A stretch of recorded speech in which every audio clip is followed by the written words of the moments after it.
বন্ধুরা কল্পনা করুন তো একটা ক্ষেপণাস্ত্র যেটা শব্দের চেয়েও 10 গুণ দ্রুত, যেটাকে আটকানো প্রায় অসম্ভব আর যেটা ধ্বংস ক্ষমতা পারমাণবিক বোমার কাছাকাছি।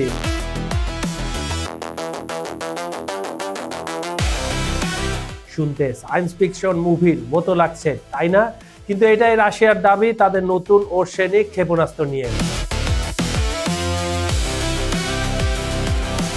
বন্ধুরা, আপনাদের নিশ্চয়ই মনে আছে আমি ওরসেনিক ক্ষেপণাস্ত্র নিয়ে এর আগেও ভিডিও করেছি। এটাতে আরো আপডেট আছে, আর আগের ভিডিও দেখতে হলে নিচে ডেসক্রিপশনে লিংক দেওয়া থাকবে, সেখানে ক্লিক করলেই আপনি আগের ভিডিওতে চলে যেতে পারবেন। চলুন আজকে কি বলছে একটু জেনে আসি। সম্প্রতি রাশিয়া আবারও এই ক্ষেপণাস্ত্র ব্যবহার করেছে ইউক্রেনে, কিন্তু এর পেছনের আসল গল্পটা আরো মজার।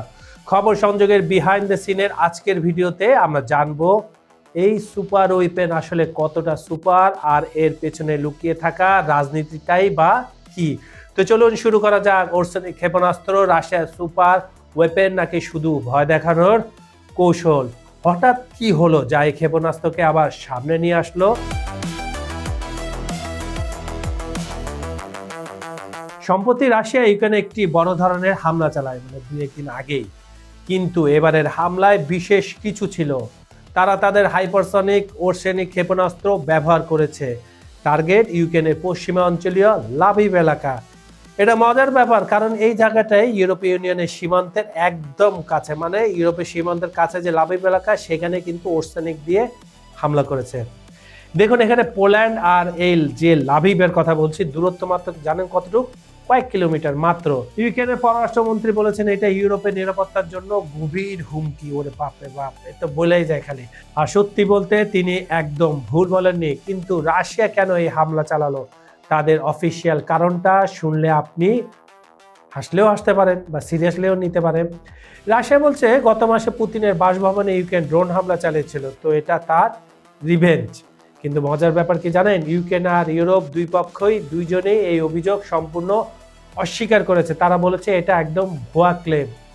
তাহলে আসল কারণটা কি, যেটা নিয়ে একটু পরেই কথা বলছি। আর যদি ইউক্রেনে হামলা না করে থাকে, কারণ যুদ্ধটা তো হচ্ছে ইউক্রেনের সাথে, ড্রোন পাঠালে তো তারাই পাঠাবে। ওরসেনিক ক্ষেপণাস্ত্র আসলে কি এটা বন্ধুরা আবার একটু দেখে আসি।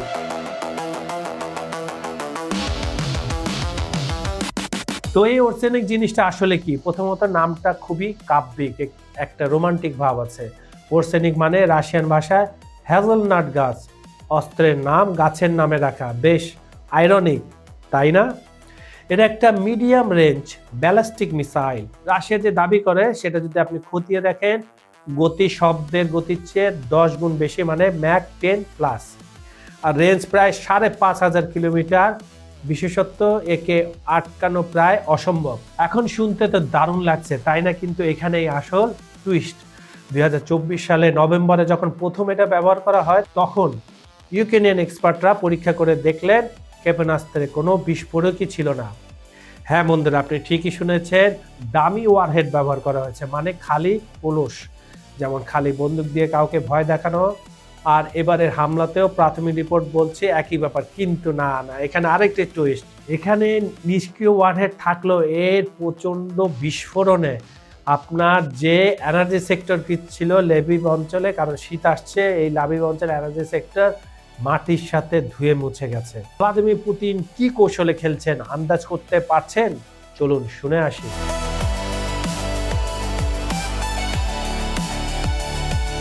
এখন আসি আসল খেলায়। গত কয়েক মাসে পুতিন বারবার এই ওরসেনিক ক্ষেপণাস্ত্রের কথা বলে ইউক্রেন আর পশ্চিমা দেশগুলোকে হুমকি দিয়ে আসছেন। তার মেসেজ খুবই ক্লিয়ার ছিল, সোজাচাপটা। ইউরোপিয়ানরা যদি ইউক্রেনকে লং রেঞ্জ অস্ত্র দেয় আর তারা যদি রাশিয়ার ভেতরে হামলা করে, তাহলে পুতিনও ইউরোপিয়ান দেশে ওরসেনিক মারতে পারে। একটা কোশ্চেন মার্ক, ভয় দেখে রেখেছে, কারণ এটা রেঞ্জ তো অনেক, 5,500। এটাকে বলে ডিটারেন্স স্ট্র্যাটেজি, মানে প্রতিপক্ষকে এত ভয় দেখাও যে তারা কিছু করার সাহসী না পায়। কিন্তু মজার ব্যাপার হলো, পশ্চিমা বিশ্লেষকরা পুতিনের এই দাবি নিয়ে সন্দেহ প্রকাশ করছেন। কেন? কারণ এখন পর্যন্ত 2বার ব্যবহার করা হয়েছে, 2বারই দাবি ওয়ারহেড দিয়ে। কিন্তু ক্ষয়ক্ষতির কথাটা তোমরা বলছো না, প্রচন্ড ক্ষয়ক্ষতি হয়েছে। তো প্রশ্ন হলো, আসল বিস্ফোরক দিয়ে মারলে কি হবে? সেটা কি রাশিয়া জানে না? হয়তো হ্যাঁ, বা হয়তো না, দুটোই হতে পারে। তবে পুতিন কাঁচা খেলোয়াড় না, তিনি সবকিছুই জানেন। এবারের হামলার ধরন প্রভাবটা তো জানা দরকার, কি বলেন? চলুন জেনে আসি।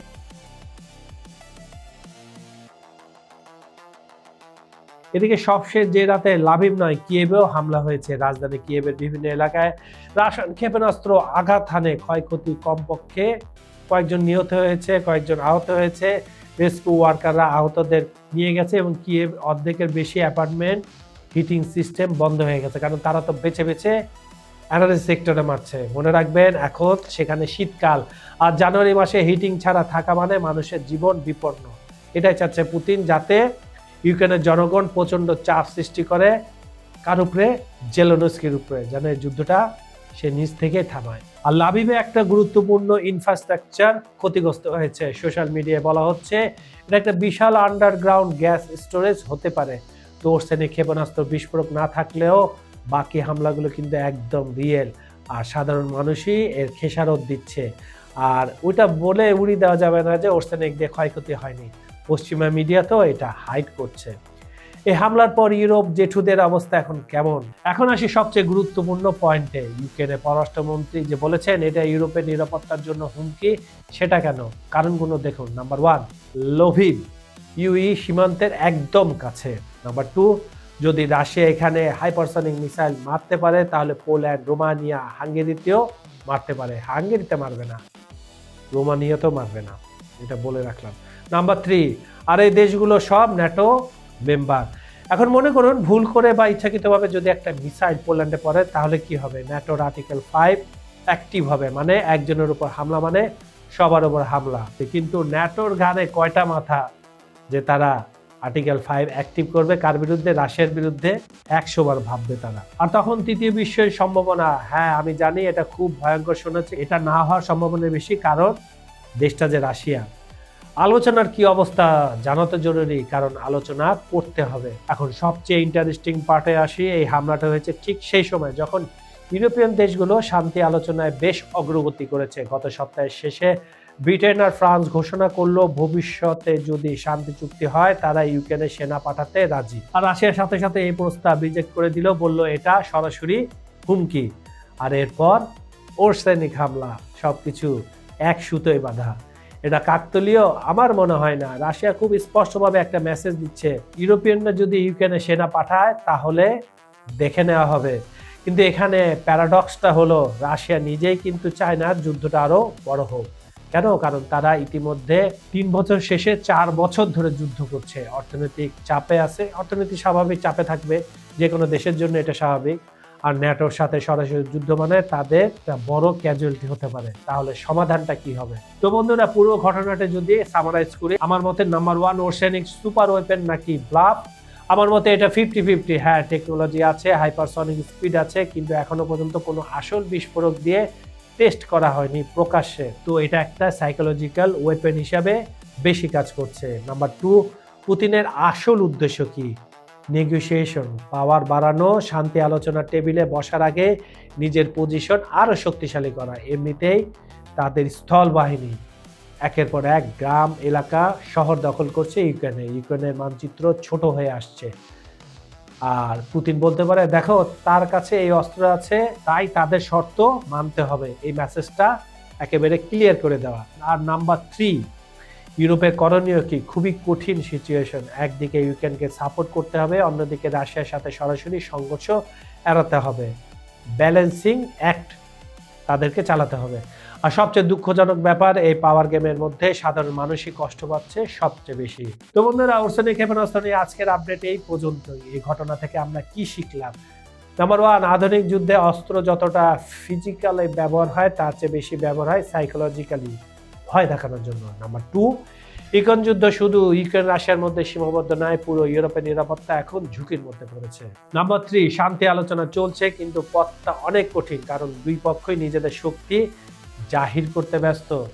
তবে আশা হারানোর কিছু নেই। ইতিহাসে আমরা দেখেছি সবচেয়ে কঠিন যুদ্ধের পরও শান্তি এসেছে। সময় লেগেছে, কিন্তু এসেছে।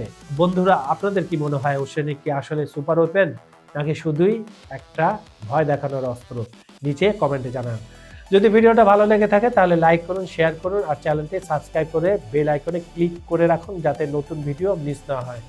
অনুষ্ঠানটি আপনারা পৃথিবীর কোন প্রান্ত থেকে দেখছেন কমেন্টে জানান। Bangladesh, Bharat, Pakistan, America, Europe, Ukraine, Brazil, Argentina, Africa, Saudi Arab, Kuwait, Dubai, মধ্যপ্রাচ্য, যেখান থেকে দেখুন না কেন আমরা আপনার মতামত শুনতে চাই। বিজ্ঞাপন ও প্রমোশনের জন্য ডেসক্রিপশনে দেওয়া নাম্বারে যোগাযোগ করতে পারেন। আজ এ পর্যন্ত আমি কাজল হায়দার বিদায় নিচ্ছি। প্রতিশ্রুতি থাকলেও কাল একই সময় আবার ফিরব নতুন টপিক, গভীর বিশ্লেষণ আর আরো বড় দৃষ্টিভঙ্গি নিয়ে। ভালো থাকুন, নিরাপদে থাকুন। ধন্যবাদ সবাইকে।